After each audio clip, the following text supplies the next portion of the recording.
México es un gran país, con un pasado milenario y una inmensa riqueza natural y cultural. El mexicano es un pueblo trabajador, con una larga tradición de lucha. En nuestros días, México vive una de las crisis más graves que le hayan ocurrido en su historia. Hoy en día existe un deterioro constante en lo económico, en la política, en la sociedad, en la cultura, el medio ambiente, la seguridad y la soberanía. El ingreso se ha concentrado como nunca en unos cuantos. Por ejemplo, los 9 multimillonarios más ricos de México acumularon en 2011 una fortuna de 124,000 millones de dólares. Eso representa 10% de la riqueza producida en el país. En cambio, 60 millones de mexicanos viven por debajo del umbral de la pobreza.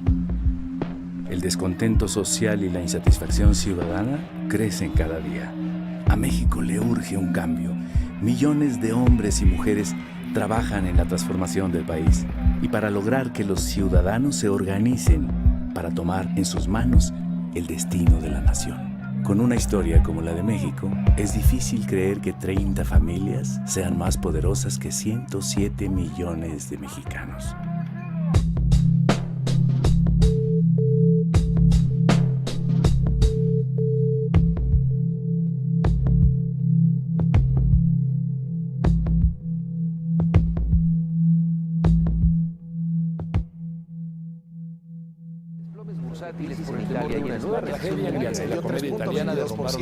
La inestabilidad alcanzó la Bolsa Mexicana de Valores. El desempleo está en 4.46. En este contexto, el doctor Carstens decidió revisar a la baja el pronóstico de crecimiento económico. Y lo que sí sabemos es que siempre pierden los salarios. Trabajadores de Mexicana de Aviación exigen la reactivación de la aerolínea. A las afueras del estadio de Torreón. Dicen que la situación de México es cosa del destino. No hay empleo, no hay forma de cómo buscar la vida honradamente, por eso la gente se van en lo más fácil, por eso es que se vuelve todo muy difícil la situación.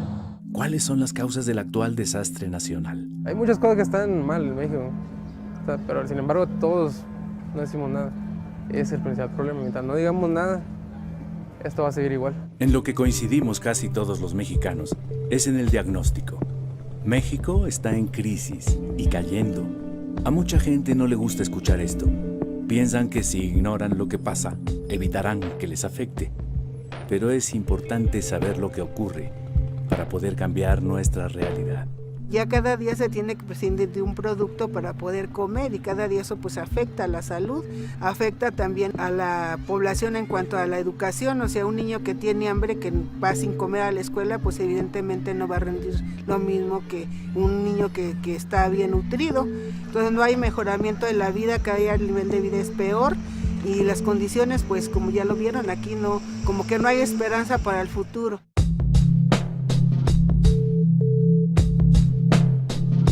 Hace 30 años se impuso una manera de ver el mundo, en la cual los mercados resolverían todos los problemas. En el caso de México, la bandera del libre mercado impuso el modelo neoliberal. Desde entonces, a la sombra del poder político y del erario público, se amasaron grandes fortunas, sobre todo con la privatización de empresas públicas y de recursos naturales de la nación. No se justifica lo que está sucediendo, ¿no? El que haya tanta pobreza, el que haya tanto abandono, el que haya inseguridad y que haya violencia. Yo antes pensaba que el problema de México tenía que ver con la desigualdad, desde luego, que es monstruosa, y con la corrupción.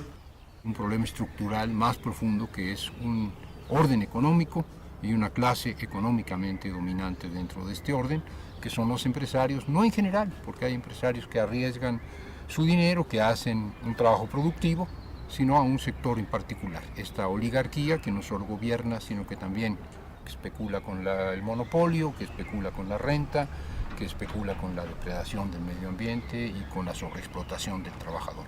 Esa gente que tiene el poder económico captura el poder político y el resultado fue esa gran concentración de ingreso y de poder. Me parece que ha sido un proceso de devaluación de la población. Se le ofreció a la burguesía mexicana el negocio de insertarse en la economía global. Y pues ese negocio consistía básicamente en vender petróleo, desde luego, vender turismo, una fuente de mano de obra más barata, pues para reducirle todas las condiciones laborales a los trabajadores de Estados Unidos. Este modelo que se empieza a aplicar en el mundo desde mediados de los 70 y se define que había que apostar por la privatización, que había que pensar en ayudar mucho a que los de arriba hicieran dinero, porque si había dinero arriba iba a permear. Para llegar a eso se tenía que entregarles a ellos, ¿no?, los bienes de las naciones, los bienes de los pueblos. ¿Qué tipo de riqueza es la que las instituciones han favorecido que se acumule? Y uno debiera pensar que esta riqueza no es precisamente la que se hace, diríamos, de manera honesta, produciendo y haciendo inversiones, sino la riqueza que se obtiene mediante los monopolios excluyentes. Vamos a ver, digamos, el Estado controló en México la banca completa y hoy el sistema financiero ha sido privatizado de nueva cuenta. El sistema financiero es la fuente de acumulación especulativa más grande de la humanidad entera. Estas grandes corporaciones económicas, legalmente, mediante reformas en el Código Fiscal, no es algo ilegal, tienen regímenes fiscales de excepción. Son regímenes fiscales que les permiten, por ejemplo, pagar menos impuestos sobre la renta que un profesionista liberal, que un médico, que un abogado, que un trabajador. No pagan en proporción a los beneficios que obtienen. Esa es una vía que les permite acumular riqueza. Han sido las prebendas, los apoyos ilegales, las leyes monopólicas, las concesiones fraudulentas, las que han construido el gran capital en este país. Se ha construido a la sombra del favor. La concesión para que tengas una televisión para toda tu vida, la utilización del Estado como el gran financiador de la riqueza privada y del gran capital y de la oligarquía. Este modelo avanza en su salvajismo, en su barbarie, de manera progresiva. Es decir, se empieza con las desincorporaciones, con las ventas de entidades de propiedad pública, se sigue con el saqueo descarado, se sigue con el contratismo que permite transferir muchos miles de millones de dólares de la propiedad pública a la privada. Un proceso de destrucción de una parte de lo que fue la industria nacional, ¿sí?, en el sector metalúrgico, en ferrocarriles, en bancos, en vías aéreas. Un proceso de privatización siempre además teñido por el estilo mexicano, abuso de poder, corrupción, ¿sí?, entregarle a herederos, primos, amigos, cuates, ¿no?, parte del negocio. Una de las cosas que han hecho crecer seriamente en México las lógicas delincuenciales fue la entrada en vigor del modelo neoliberal. Podríamos pensar que es una violación masiva de derechos humanos a la población rural y a la población indígena, porque atrás de esto está el intento de reapropiarse del 60% del territorio nacional en manos actualmente de campesinos para pasar a manos privadas. Todo el esquema legal está diseñado de tal suerte que se protejan, se defiendan estos grandes intereses económicos y mediáticos que promueven este modelo económico, moral, entre comillas, de individualismo posesivo, de acumulación de la riqueza, de desmantelamiento de la solidaridad y la cooperación, de las redes del tejido social que antes existían en nuestro país.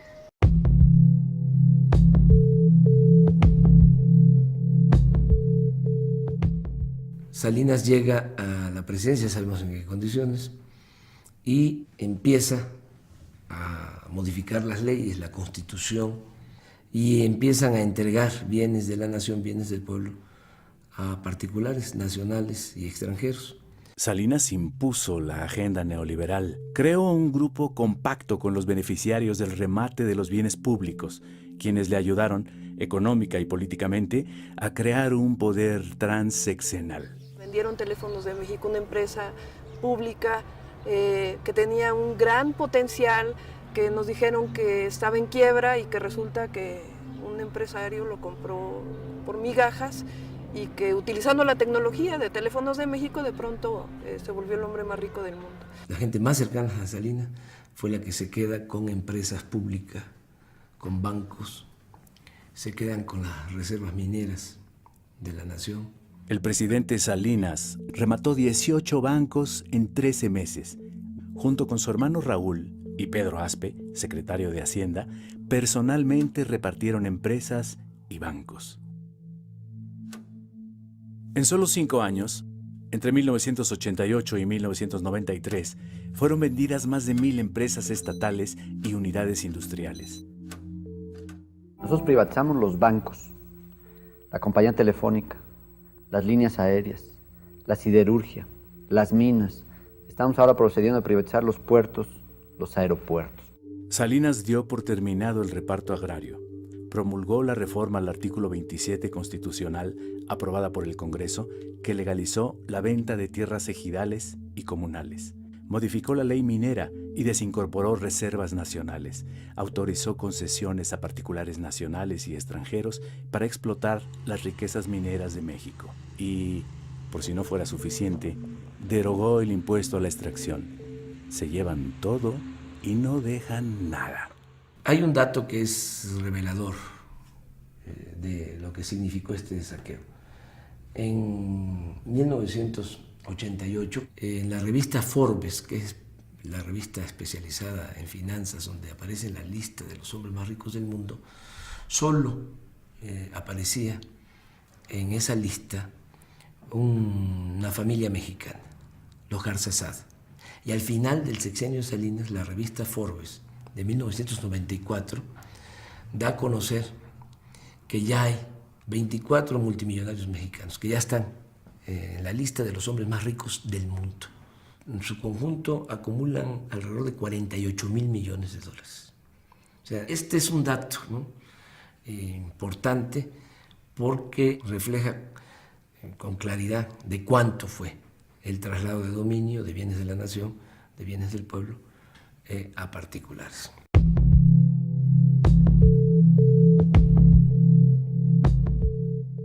En diciembre de 1994, la crisis financiera internacional, la fuga de capitales y la devaluación del peso hicieron caer la economía mexicana 6.2%, como no había sucedido desde 1932. La primera decisión que tomó el presidente Zedillo fue rescatar a empresarios y banqueros con recursos públicos, olvidando a los deudores y a la gran mayoría de los mexicanos. Creó el Fondo Bancario de Protección al Ahorro, FOBAPROA. Se rescató básicamente a los grandes banqueros, a los grandes intereses económicos con recursos públicos, y ahí participó el Ejecutivo, o sea, Zedillo, y participó también la Cámara de Diputados, el Congreso de la Unión, avalando esa privatización de los beneficios y socialización de las pérdidas. El FOBAPROA es un barril sin fondo. Zedillo prometió que el rescate bancario costaría 180,000 millones de pesos. Desde 1995 se han pagado intereses por más de 600,000 millones de pesos, pero la deuda sigue casi intacta. En 2010, el Instituto para el Ahorro Bancario tenía un adeudo de 1.300.000 millones de pesos. Este monto, se estima, solo podrá ser cubierto hasta dentro de 70 años. ¡Qué cosa más jodida! Todavía estamos pagando y estaremos pagando por décadas y décadas la presunta salvación, el FOBAPROA, y finalmente los bancos ni siquiera están ganando dinero prestando, ni siquiera están ganando dinero apoyando a los que invierten, están ganando dinero simplemente porque el gobierno les está pagando los intereses de una deuda que no está amortizando. Esto es especulación. Ya sin deudas, los banqueros rescatados vendieron sus bancos a corporaciones extranjeras, obteniendo enormes utilidades. El rescate carretero pues es otro ejemplo, en donde también las empresas que habían participado en las licitaciones para construir carreteras son empresas que tienen números rojos, que no son solventes, y el Estado tiene que, de nuevo, con recursos públicos, salvar a esas empresas pues para que no lleguen a la bancarrota. O los ingenios azucareros también es otro ejemplo cómo se dio este proceso para salvar intereses económicos privados con recursos públicos. El gobierno de Zedillo terminó con 150 años de historia y regaló más de 24,000 kilómetros de vías de hierro. Zedillo se hace cargo de entregar los ferrocarriles a 4 empresas, sobre todo extranjeras. Con total descaro, al terminar su gobierno, Zedillo se fue a trabajar al Consejo de Administración de Union Pacific. Y en 2009 se integró al Consejo de Administración de Citigroup, dueño de Banamex, banco que él mismo rescató. Su ejemplo ha sido seguido por otros funcionarios. Adrián Layuz, director de Pemex con Zedillo, es consejero de la petrolera transnacional Schlumberger. Pedro Aspe, secretario de Hacienda con Salinas, es miembro del Consejo de Administración de Televisa, y Francisco Gil Díaz, subsecretario de Hacienda con Salinas y secretario con Fox, hoy se desempeña como director de Telefónica.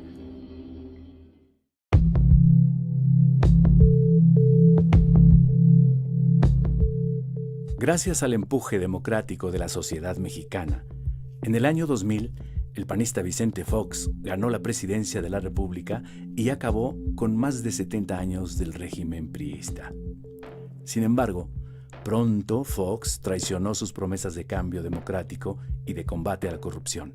El mismo Fox, que cuando la campaña decía que iba a enjuiciar a Salinas y a su familia en su cierre de campaña en el Zócalo, en el 2000, habló de que iba a crear una comisión para enjuiciar a Salinas. Terminó empatado con Salinas, asociado con Salinas, actuando igual. Fox adoptó el mismo régimen, la misma política económica y continuó con la misma corrupción. Prometió la privatización de la industria eléctrica y del petróleo. Auspició el contratismo y la corrupción en Pemex. Hay un ejemplo, los hijastros de Vicente Fox, que al amparo del tráfico de influencias hicieron todos los negocios habidos y por haber en renta de buques, en renta de maquinarias. Hay toda una relación de las inconsistencias, de las revisiones que hizo la propia Auditoría Superior de la Federación. La desgracia nacional ha sido obra de un grupo de personas con nombres y apellidos, de partidos políticos y de grupos empresariales que tienen responsabilidades.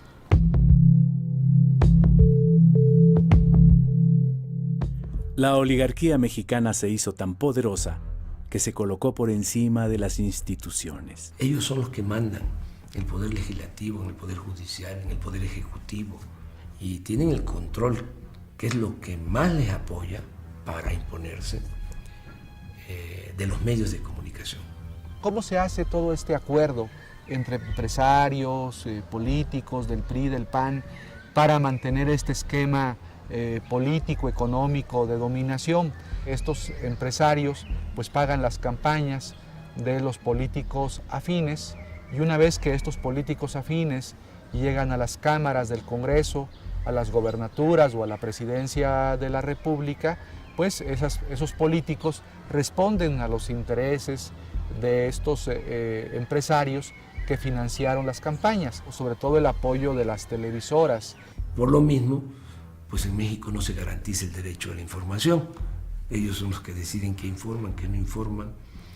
Ellos administran la ignorancia en el país. La oligarquía ha construido toda una red de desinformación y es muy importante.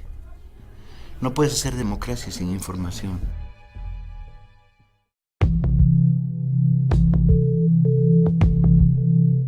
La economía de México no ha crecido prácticamente en 30 años. Se destruyó la planta productiva nacional y el campo, y se acabó con el estado de bienestar. Se olvidó que para que un país pueda crecer en forma sostenida, genere empleo, bienestar y condiciones que favorezcan la paz social, se requiere que el país produzca.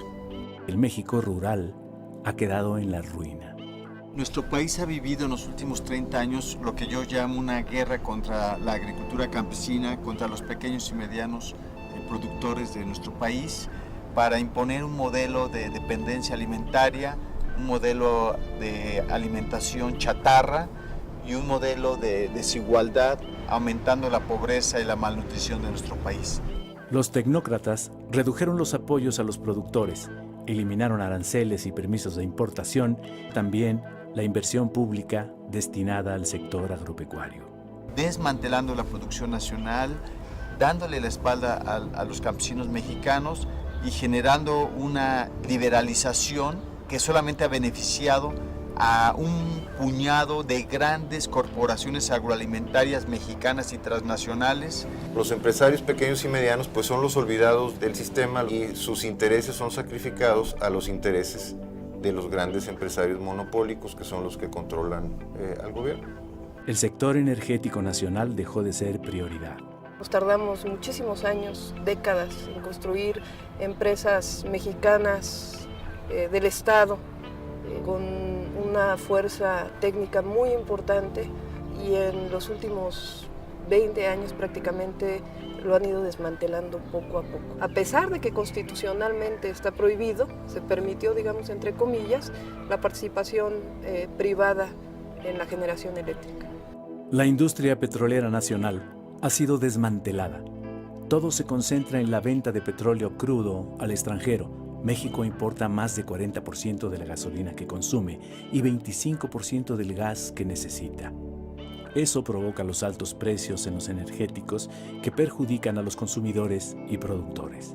Las inversiones en Pemex no solo cada vez son de menor cuantía, sino que están mal dirigidas, con toda la intención no de producir más hidrocarburos, sino con la intención de hacer negocio con empresas particulares. A inicios de 2008 hay una iniciativa de Calderón de privatizar prácticamente todas las áreas del sector petrolero. Eso él le llamaba una reforma energética. Toda la cadena petrolera se quería privatizar. Viene un gran movimiento.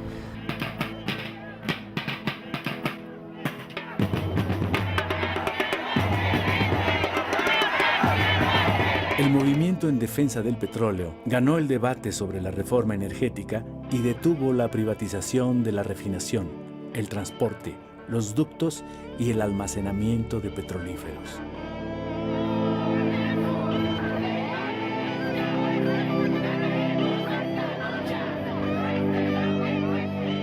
Aunque hay que decir que las luchas logran parar, pero el intento privatizador por parte de Calderón sigue. Están buscando a través de otras leyes como las asociaciones público-privadas privatizar los ductos o buscar un esquema de privatización de las refinerías. México tiene un gran tesoro, un tesoro escondido debajo del fondo del mar. Todo el cuento era de que necesitábamos a las empresas porque tenían mucho conocimiento para explotar en las aguas profundas. Bueno, los primeros contratos que sacan son en tierra y además una parte de la ganancia de esas empresas va a estar vinculada a la producción del petróleo, cosa que está claramente prohibida en la ley. El 80% de los pozos de producción y exploratorios se dan en la región norte y el 20% restante en la región sur y en las dos marinas, cuando que es en estas tres regiones donde se produce el 90% de los hidrocarburos. En la región norte está la zona de Burgos, la zona de Chicontepec, que ha sido una zona que, sobre todo en los últimos años, se ha destinado para darle contratos multimillonarios a empresas norteamericanas y empresas españolas, como Repsol, como Schulenberg, como Halliburton. Las industrias petroleras extranjeras, aquellas que el general Lázaro Cárdenas les pagó a través de la expropiación petrolera para que salieran de México, aquellas que fue el pueblo de México quien salió a las calles para defender la industria petrolera nacional, pues a esas las estamos volviendo a contratar. El sector eléctrico mexicano pues está desmantelando y las fuentes que suministran para generar electricidad son importadas. Y las tarifas eléctricas están por los cielos, en parte pues para favorecer a unas cuantas empresas que ni siquiera nacionales son, porque la mayoría son españolas y estadounidenses. Quien hace estos arreglos, estos enjuagues con estas empresas para comprarles maquinaria y equipo, es el brazo derecho del que era en ese momento el director de la Comisión Federal de Electricidad, Elías Ayub, y le pagan con un Ferrari, le pagan con un yate, le dan miles o cientos de miles de dólares. Se descubre en Estados Unidos el acto de corrupción culpan y multan a las empresas que se prestaron a esto, Y en este país, en México, el grado de impunidad es extraordinario. La liquidación de Luz y Fuerza del Centro, ordenada por Calderón, dejó sin empleo a 44,000 electricistas y avanzó en la privatización de la industria eléctrica. Las empresas nacionales fueron, en la concepción de Cárdenas, el dinamo del desarrollo, era el motor que empujaba, que permitieron lanzar fuertes recursos para educación, salud, vivienda. En la lógica neoliberal es más eficiente lo privado que lo público, entre comillas. Es verdaderamente chistoso. ¿Por qué venden empresas si son rentables? Esta es la gran pregunta, ¿no? ¿Por qué no las hacen verdaderamente rentables y aprovechan sus ganancias para financiar el gasto público? No tiene ni lógica ni corazón. Ha sido un desastre.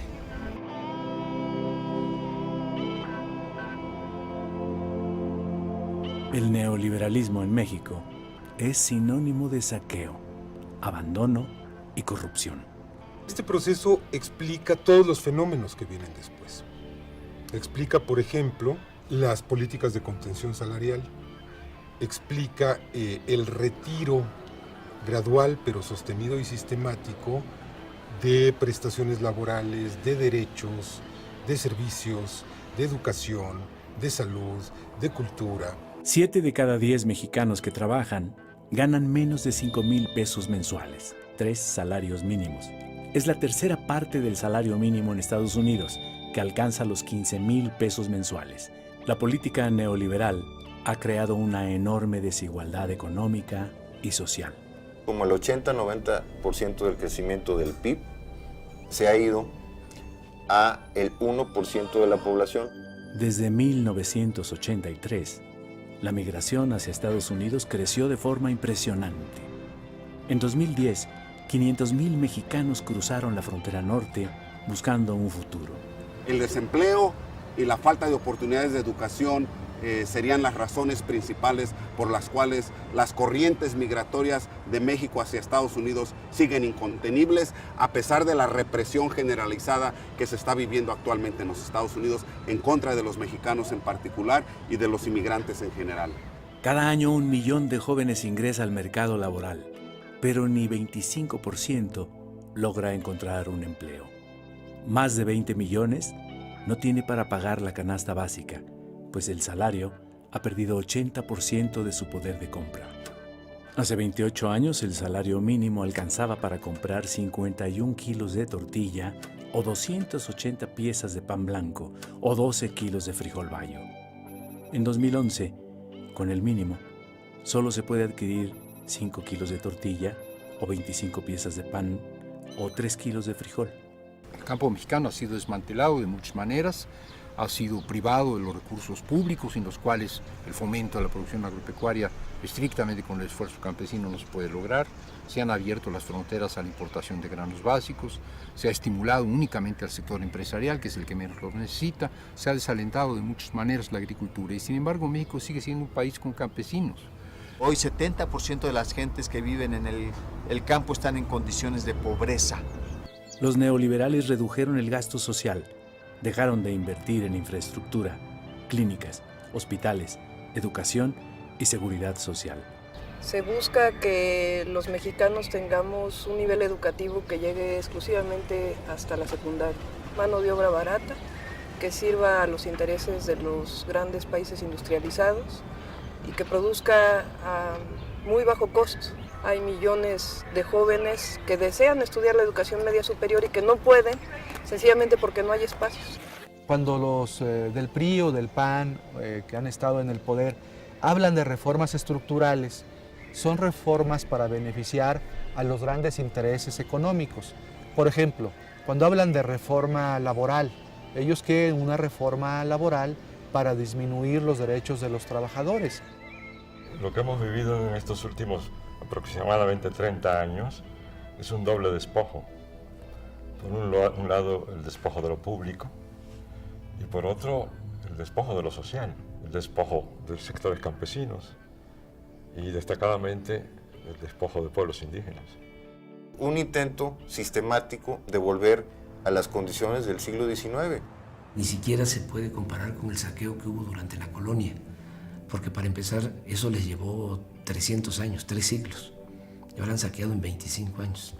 El PRI y el PAN en el Congreso han tomado juntos las decisiones que han perjudicado a la mayoría de los mexicanos.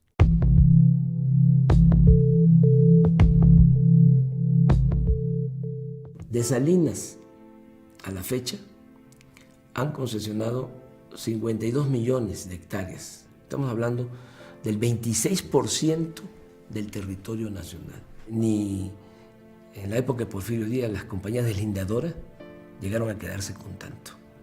Empresas fundamentalmente extranjeras y muy poquitas, pero muy poderosas empresas mexicanas, ¿no?, que están metidas en el negocio de la minería. La lucha de los campesinos y pobladores de San Luis Potosí en contra de Minera San Javier, que violando la ley insisten en despojar el territorio y el patrimonio histórico y cultural de la gente.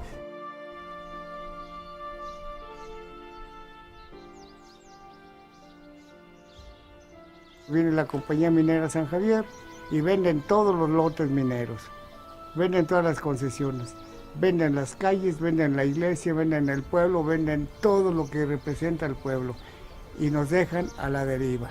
Formamos un grupo que en la actualidad se conoce como el FAO y ha llevado una lucha durante 15 años contra un proyecto minero que pues, todo el mundo conoce, el de Minera San Javier.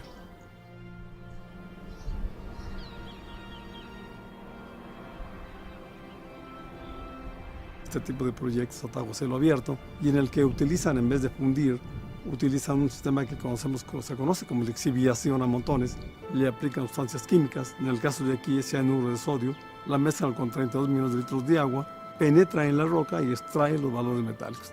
Y además utilizan 25 toneladas de explosivos.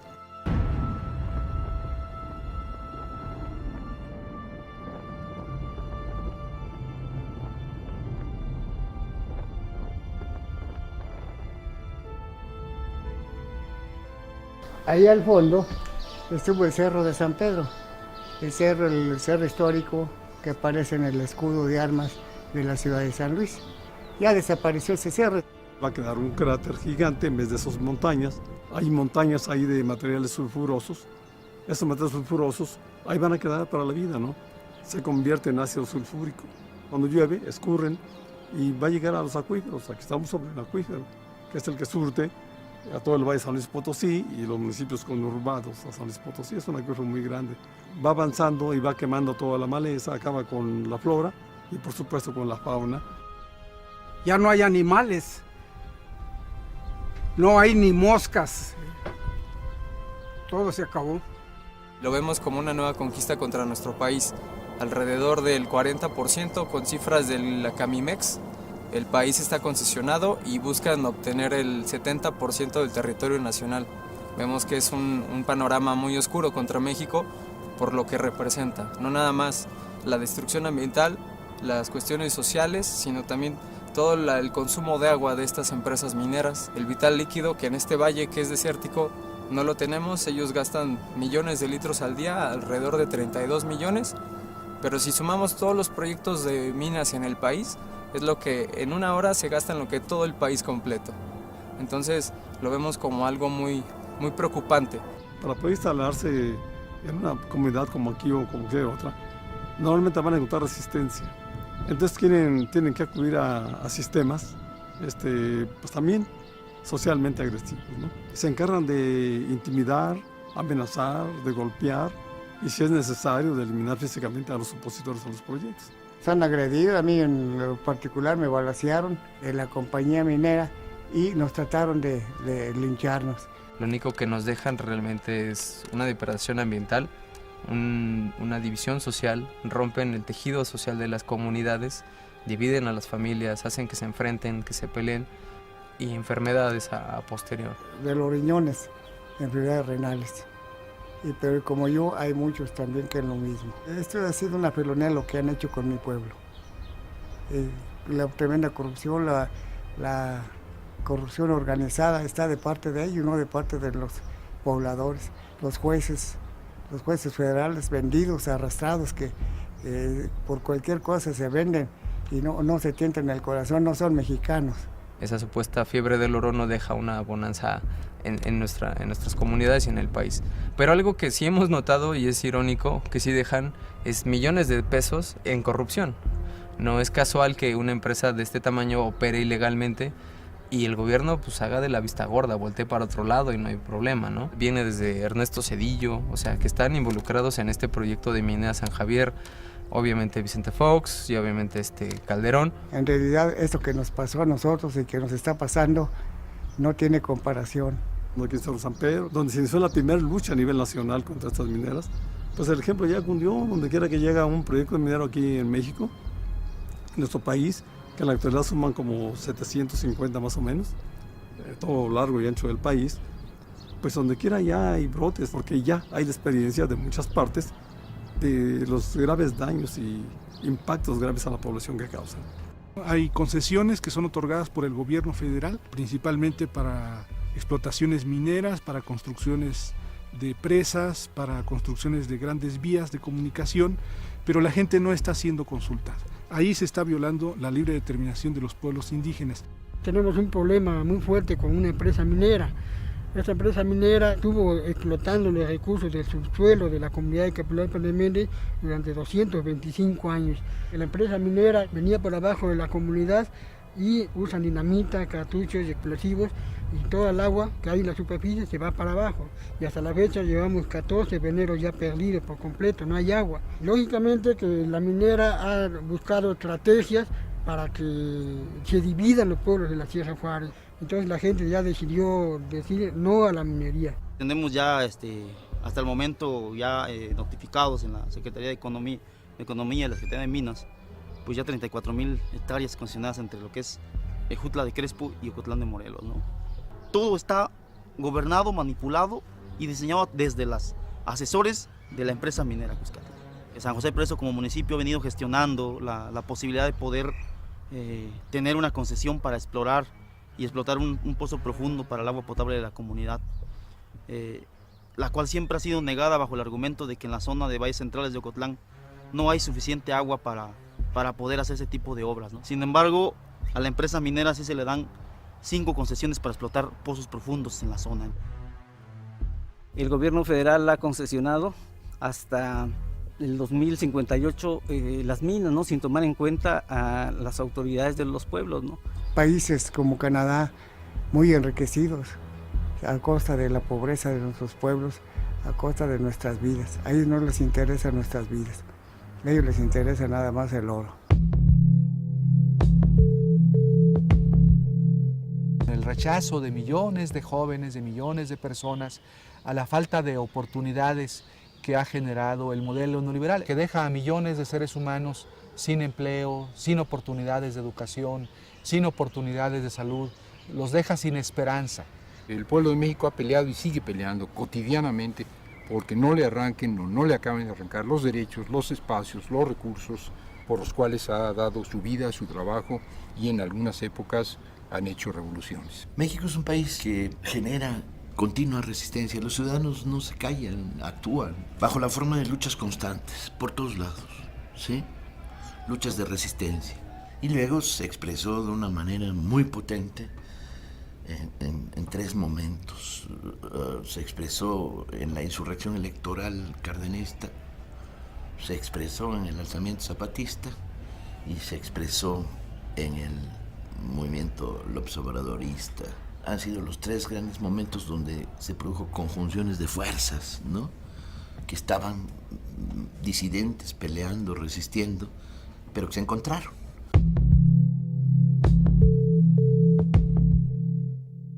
A principios de 2003, Fox permite el regreso de Carlos Salinas a México.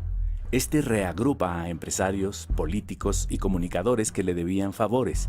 El objetivo principal de su estrategia fue evitar que Andrés Manuel López Obrador ganara las elecciones presidenciales de 2006.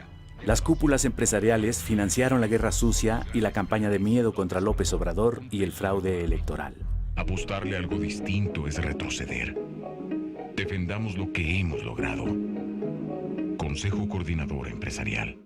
Está documentado que en las elecciones del 2006, Calderón negoció con diversos actores, empresarios, políticos, concretamente gobernadores. Manuel Espino declara en 2006 que 8 gobernadores pactaron con Calderón su apoyo. Entre esos 8 gobernadores está el de Puebla, María Marín, está el de Oaxaca, Ulises Ruiz, está el de Veracruz, Fidel Herrera, el de Sonora, Eduardo Burs, el de Nuevo León, González Parás, el de Tamaulipas, Hernández Flores, el de Durango. Vicente Fox admitió que cargó los dados a favor de Calderón. El Baester Gordillo pactó con Calderón para apoyarlo en la elección a cambio de la dirección de la Secretaría de Educación Pública, el ISSSTE y Lotería Nacional.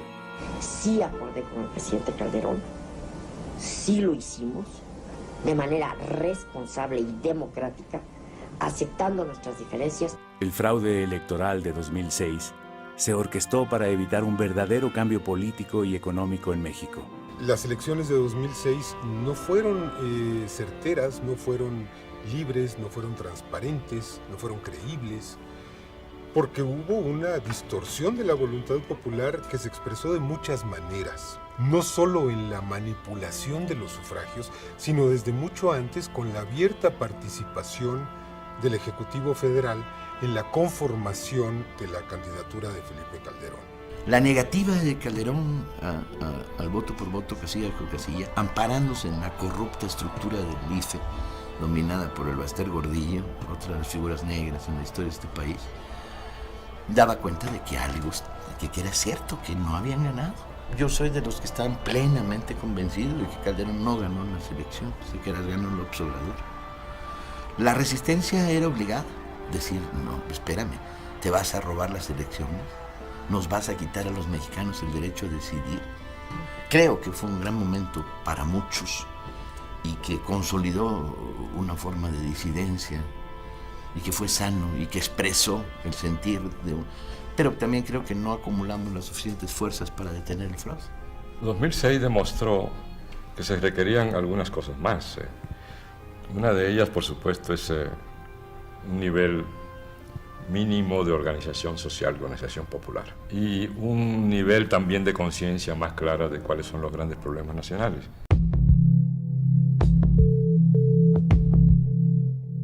En enero de 2007, Andrés Manuel López Obrador emprendió un recorrido por todo el país, con el objetivo de mantener encendida la llama de la esperanza, recoger los sentimientos de la gente y convocar a la organización del pueblo. Esta conciencia de que somos un mosaico cultural diverso y que en este está nuestra fuerza, Andrés Manuel lo descubrió recorriendo el país a pie, en coche y en avión, saludando gente, mirándoles las caras, escuchando lenguas distintas, viendo paisajes distintos. El político y el mexicano, creo yo, que más a raíz conoce este país, más directamente, piel a piel, conoce al pueblo de México. La fortaleza, ¿no?, que hay en nuestro pueblo, ¿no?, la grandeza de México, ¿no?, en las distintas regiones, por la cultura. México es heredero de la gran civilización mesoamericana. Este país se fundó hace 10.000 años. Ahí están las comunidades con sus costumbres, sus tradiciones, sus valores, y una gran reserva de valores.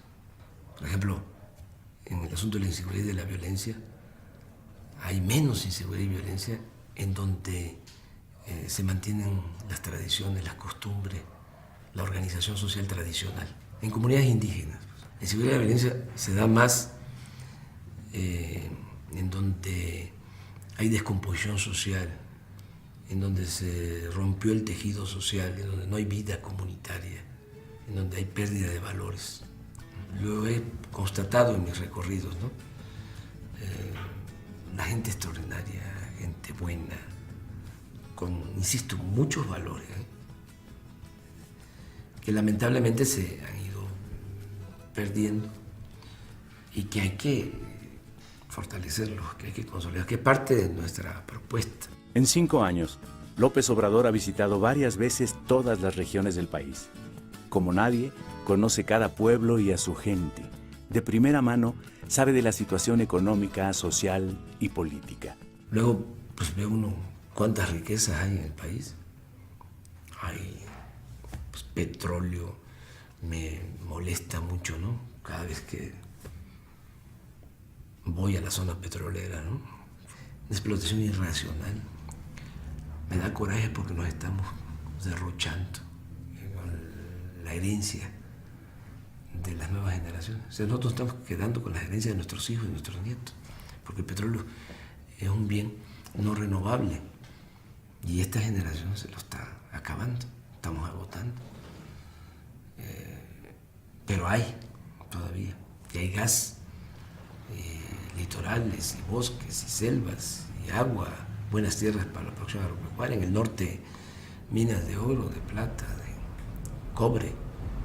Me tocó ir a las zonas mineras, ir a las minas, allá en la Sierra de Durango, en la Sierra de Chihuahua.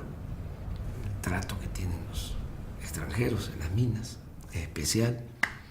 Llegan a tener hasta sus canchas de tenis, buenos hoteles. Los trabajadores viven muy mal.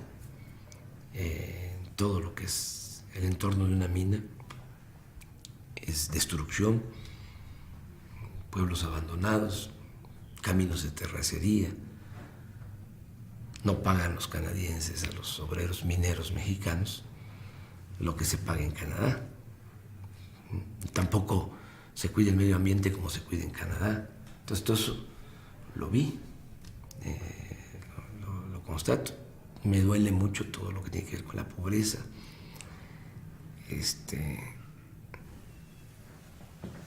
Mucha pobreza.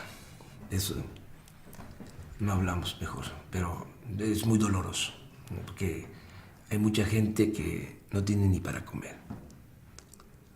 Bueno, hay partes buenas, bueno, todo es bueno, pero tenemos un país con mucha belleza también. Ha sido para mí un privilegio, ¿no? El recorrer a ras de tierra todo el país, conocerlo muy bien.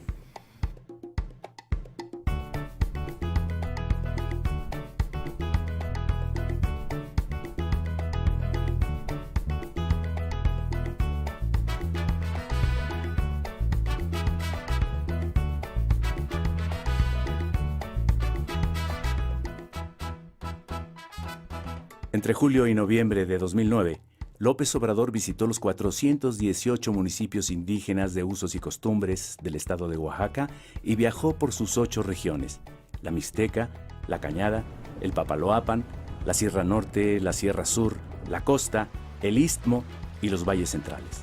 En total, cubrió 25,000 kilómetros de caminos, la mayor parte de terracería. Andrés Manuel fue recibido con mucho gusto por la gente salía a la calle. En algunas comunidades en donde él no tenía programada la visita, pues la gente salió y tuvo que pararse en la caravana para que lo pudieran atender, ¿no? Entonces fue recibido con mucho gusto, levantó una gran expectativa y la gente se acuerda de él, ¿no? Él se encontró con un modelo de organización que no existe en muchos lugares del país. La gira por los pueblos, los municipios de usos y costumbres de Oaxaca, que le permitió, digamos, ver más de cerca y en conjunto cómo funciona este mundo indígena y cómo allí hay un conjunto de riquezas culturales, morales, intelectuales, de visión del mundo, de cosmovisión, que son elementos fundamentales que inspiran el tipo de nueva sociedad que hay que construir. Oaxaca profundo y el México profundo, pues es abajo la organización, ¿no?, de los pueblos que día a día luchan por salir adelante, día a día construyen un mundo de mejor. Desgraciadamente, con los cacicazgos que se han vivido, pues nada han podido hacer los pueblos, porque llegan y nos invaden, ¿no? Se llevan nuestros recursos naturales, vemos cómo talan nuestros bosques, ¿no? Sin embargo, poco a poco la gente ha despertado y ese México profundo empieza a despertar, ¿no? Desde el 95 a la fecha, digamos, en Oaxaca se pueden elegir a las autoridades municipales de las comunidades indígenas por un sistema que en la ley quedó denominado de usos y costumbres, ¿no? Son 418 municipios en el estado de Oaxaca. La asamblea nos elige a nosotros, ¿no? Y aquí en San Bartolo hay doble vuelta, se le puede llamar. Primero eligen una terna, luego una segunda terna, una tercera terna y viene la segunda vuelta de las 3 ternas ganadoras para competir quién es su representante, ¿no? Y eso nos hace fuertes a todos, ¿no? A todos los que ocupamos el cargo de presidentes municipales y bueno, el compromiso que hacemos ante el pueblo, ¿no? De mandar obedeciendo. La asamblea decide qué hacer con nuestros recursos, bosque, el agua, el medio ambiente. Entonces participa toda la ciudadanía en la toma de decisiones de nuestra comunidad. Cuidando la naturaleza, cuidando el medio ambiente, cuidando eso que tenemos que es la comunidad, la unidad de la comunidad, ¿no? La comunalidad es la tierra comunal, que en la comunidad de Guelatao nadie es propietario de sus tierras. Las podemos utilizar, pero no podemos decir que somos dueños y por lo tanto no las podemos vender. El propietario de la tierra es la comunidad en su conjunto. Otro elemento importante es el trabajo colectivo, ¿no? El trabajo que todos los ciudadanos de la comunidad aportan para que la comunidad pueda resolver los problemas más importantes que tenga. La mayor parte de las obras que ustedes ven aquí se han hecho por tequio, ¿no? Que es el trabajo desinteresado que otorga la comunidad. Los ciudadanos vamos y brindamos, limpiamos el mojo de agua, limpiamos los caminos, construimos las escuelas en su momento. Aquí hombres y mujeres trabajan, sí. Estamos acostumbrados, sí. Yo acostumbro a agarrar la coa, agarro herramienta. Sí, yo trabajo también como trabajan los hombres. Muy importante es la fiesta. La fiesta, aunque se venera a un santo patrón, a un santo católico, digamos, lo más importante de la fiesta es la posibilidad que te da de convivir con la gente de la comunidad, con gente de la comunidad que está afuera y regresa a la fiesta, con los vecinos de otras comunidades, y esto pues también fortalece los lazos de identidad entre la gente de la comunidad con las gentes de otras comunidades vecinas, ¿no? López Obrador encontró en Oaxaca a uno de los pueblos con mayor diversidad cultural. Conservan valores, costumbres, tradiciones comunitarias, lenguas y organización social, heredadas de la gran civilización mesoamericana. Yo creo que el licenciado Andrés Manuel tiene un buen aliado aquí en la región de la Sierra Juárez de Oaxaca. Y pues tenemos que seguir platicando con él para buscar cómo construir juntos este país. Hubieron muchos obstáculos por parte del exgobernador de bloquear con los presidentes municipales, inclusive algunos llegaban a cancelar las reuniones, decían que no iba a haber, pero llegábamos y la gente ahí estaba. Me tocó darle la bienvenida al licenciado López Obrador. Vino mucha gente, trajo bastante gente, no fue ninguna carreada, todos vinieron por su voluntad. En esa ocasión que visitó los pueblos de la sierra, yo lo recibí en este pueblo de Santiago Jiacuí. La gente mayor se acercaba a él y lo abrazaban, las señoras le daban cosas de su región, ¿no? Que pan, en el caso de Quiechapa, por ejemplo, ahí lo recibieron muy bien así con pan, con mezcalito y eso, ¿no?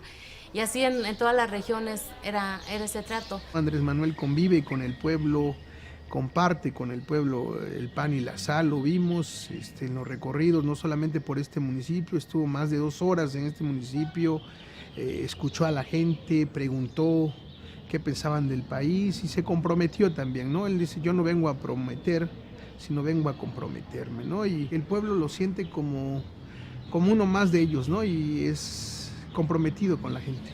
Tuvimos ahí el acercamiento del señor Andrés Manuel López Obrador cuando anduvo haciendo recorrido por el estado de Oaxaca, San José del Progreso. Un servidor de manera personal platicó con el licenciado, les pusimos la problemática, decir de la misma manera, pues preocupado también por la situación, pues nos hizo un llamado a la tolerancia y a buscar alternativas pacíficas de lucha y de resistencia contra esta empresa minera. Esa vitalidad política que hoy se vive en los pueblos indígenas se tiene que buscar cómo va a incidir, ¿no? en las otras esferas políticas de nuestro país para lograr una transformación que realmente beneficie al pueblo de México.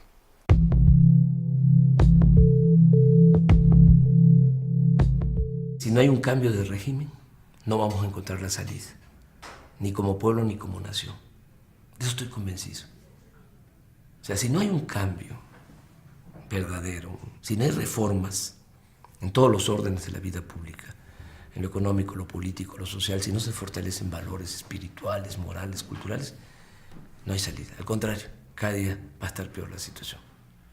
Se va a seguir hundiendo el país. Lo que decía Juárez, ¿no? Justicia, no venganza. Sencillamente ya ellos ya no van a dominar en el país. La transformación de México no es la tarea de un solo hombre, es tarea de todo un pueblo. Tengo que ser realista. Lo he analizado, lo he reflexionado, lo he pensado mucho y sé que la única opción es el que entre todos podamos llevar a cabo la renovación tajante de la vida pública. La continuidad del PAN significa la continuidad de lo que estamos viviendo, o sea, un manejo de la economía contra los ciudadanos y una guerra contra el narco, que es una guerra contra los ciudadanos de nuevo. El retorno del PRI puede resultar verdaderamente trágico. Regresan con 12 años de no haberle podido meter el diente a las arcas del poder y van a querer comérselo todos. Es la horda de los 40 ladrones de Alibaba, pero potenciados a la mexicana. Como ya no les funciona el PAN, no les funciona Calderón, lo hacen a un lado y echaron a andar una operación de recambio para hacernos creer de que si regresa el PRI van a mejorar las cosas en el país. Esa línea es Televisa, ¿no? Impulsando la candidatura de Peña Nieto. Que hay mucha gente que ya está creyendo de que si regresa el PRI las cosas van a mejorar. Esta crisis se gesta, se origina cuando el PRI dominaba. Los gobiernos del PRI fueron los que declararon la guerra radical contra los campesinos, firmando a espaldas de los campesinos el Tratado de Libre Comercio de América del Norte y entregando la seguridad alimentaria. Fue con el PRI que se hizo la contrarreforma agraria en el artículo 27 constitucional. Fue con el PRI que se instituyó el sistema de control corporativo a través de la CNC, en donde los campesinos no se les reconoció ni se les reconoce ahora como sujetos de derechos, sino como carne de cañón, como voto verde, como acarreados. Fue con el PRI donde se estableció el sistema de corrupción generalizada. Así que para el campo de ninguna manera es opción el retorno del PRI al Ejecutivo Federal en el 2012. Peña Nieto a la cabeza de esto es verdaderamente peligroso. Es un títere con Salinas moviendo los hilos, una combinación de las grandes televisoras, los gobernadores corruptos del PRI, el sindicalismo charro del Baster y compañía. Lo peor de México está impulsando a Peña Nieto. Si la batalla es en el terreno de las ideas, la tienen perdida. Porque ¿cómo van a defender los monopolios? ¿Cómo van a defender que los que ganan más impuestos ante la opinión pública, cómo van a defender que no paguen? Es imposible. Entonces, su estrategia, que creo que tiene sentido, aunque es perversa, es, pues vamos a atacar al mensajero, porque al mensaje está muy difícil atacarlo. Nosotros tenemos en la institucionalidad secuestrada un campo de batalla irrenunciable entre la barbarie de la mafia y la civilización de una sociedad que se organiza en muchas expresiones y de muchas maneras día con día.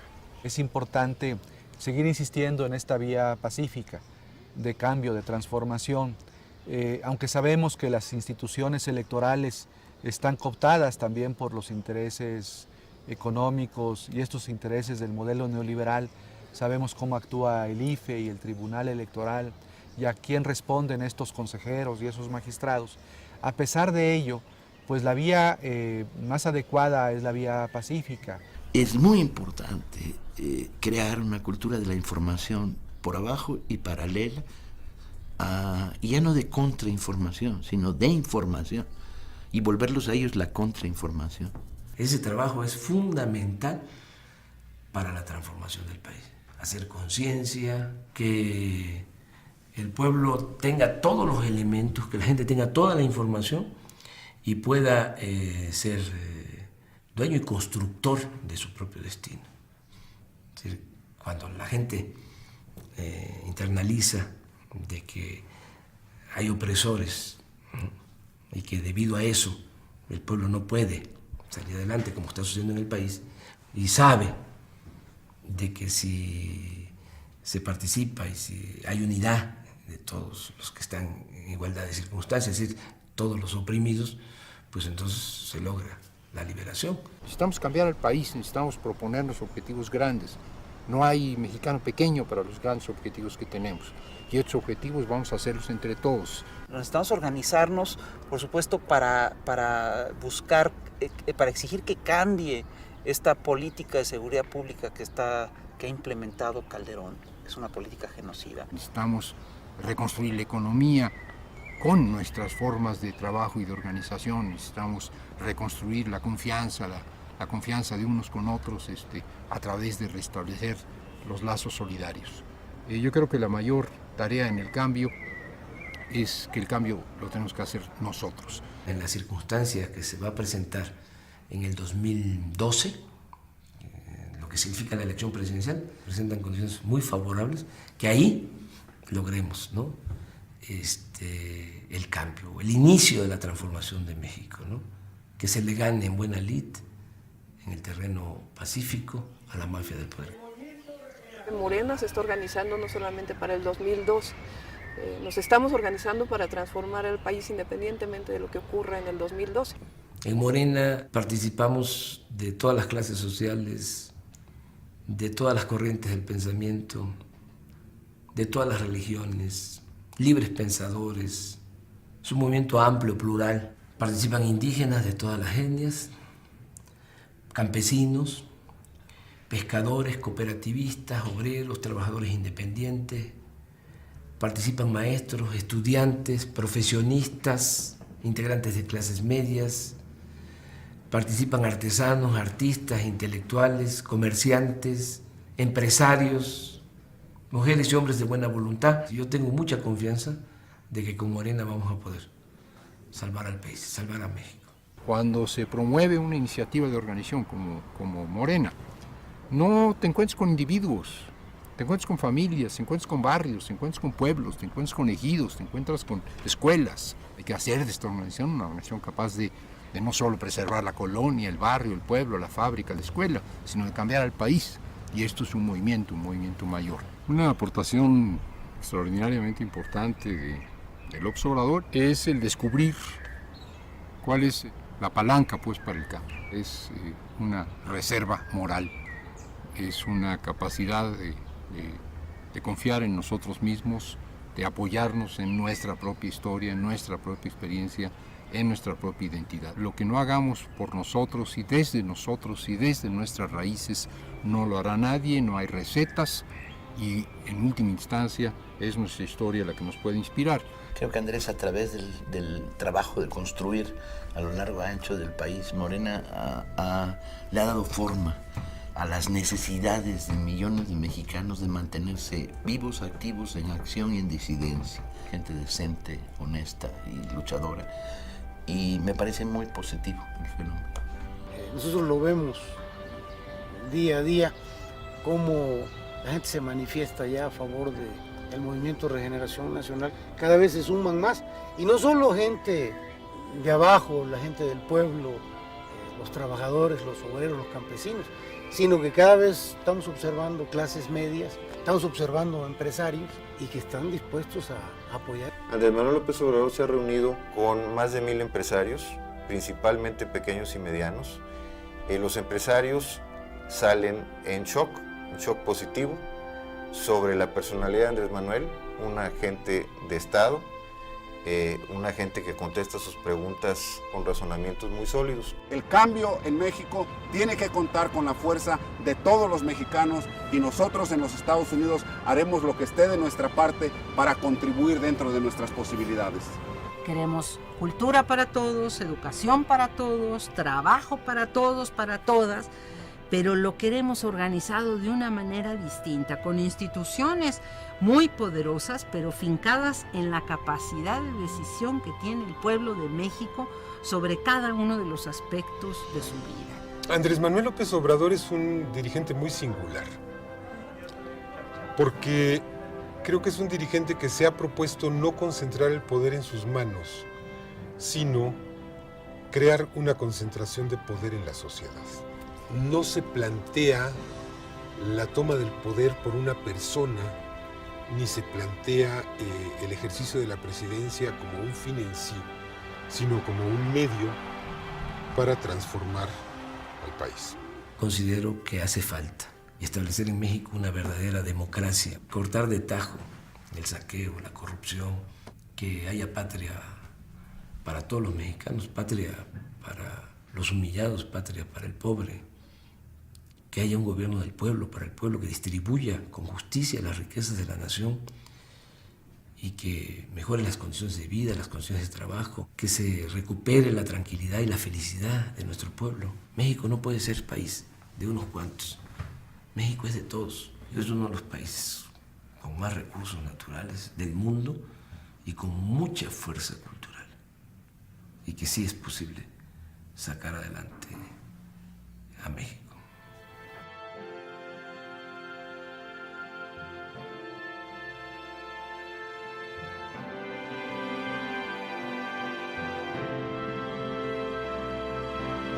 Confieso que soy un hombre de fe y convicciones, con errores y defectos, como todos los seres humanos. Nunca me ha interesado el dinero, pero sostengo que no todo el que tiene es malvado. Creo en la no violencia, en la libertad y en la tolerancia. Creo que el pueblo es dueño y conductor de su propio destino. Ustedes representan la conciencia honrada que se subleva ante la injusticia. Ustedes luchan por una nueva vida y trabajan por una patria nueva.